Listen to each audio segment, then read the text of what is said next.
talk about fashion. Kasi ang ganda ng mga wardrobes niyo today. Thank you po. Ang ganda, di ba? So, do you have a specific designer for your dress today? And for the concert, pabonggahatin ba ng fashion? Or are you gonna dress up yourself? Or may mga stylist kayo? Each Siguro po na mas mabuti na kung ano po yung babagay talaga sa personality namin. Siguro hindi naman namin masyadong ilalayo. Kasi okay naman na mag-try, pero wag naman yung masyadong baka magulat yung tao. Kumbaga, syempre, ang susuotin naman namin doon, pang-araneta talaga. May letter A. Araneta. Diba? Di ba, mga flowing gowns. Yes. About naman po sa mga designers or mga stylists, may kanya-kanya naman po kami mga stylists na dadabit sa atin lagi.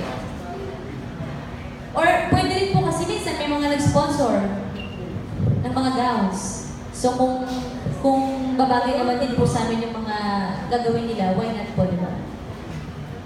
May kanya-kanya po kasi kaming styling team. Like po today, kahit po press con, sobrang effort po. Ako po, Team Rain XM, yung dress ko po ngayon from Anthony Ramirez. Yung lagi po talaga yung kailangan po sa trabaho ko na to, laging kailangan presentable at maganda, lalo na yung show din, kasama mo yung mga ganitong classical green na artist. So, ayun, kanya-kanyang team. Actually, para sila din meron din silang kanya-kanyang eksena sa backstage, yung mga fashion team namin. So,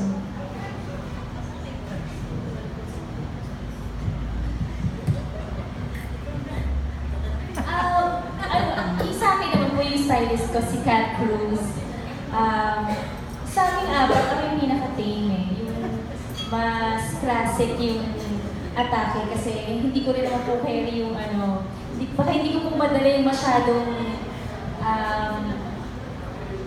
kunyari yung style ni KZ. Masyadong edgy.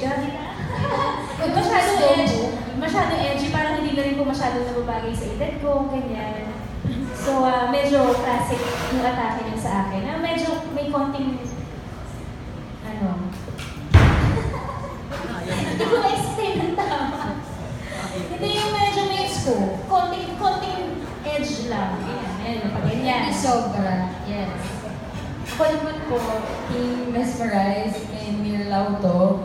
Tapos, nagpo-pull out po kami sa iba't ibang mga designers. Depende din sa event, ganyan. Kasi minsan, mayroong mga events or mga appearances namin na may mga requirements. Pero, every time na I'm given the liberty to choose whatever I wanna wear, talagang medyo weird yung taste ko. So, definitely makikita nila yun sa concert. And I think naman kami lahat, sobrang swak kami sa mga club teams namin kasi alam na nila yung direction ng styling namin. Yes. Kung ano yung klase ng pananamit na nag-fit sa personality namin at nag-fit sa music na ginagawa namin. So, ayun. Aside from the music na maririnig nila, kailangan din po nila abangan kung ano yung mga isusunod na. Alright, thank you very much. We have our next question over here.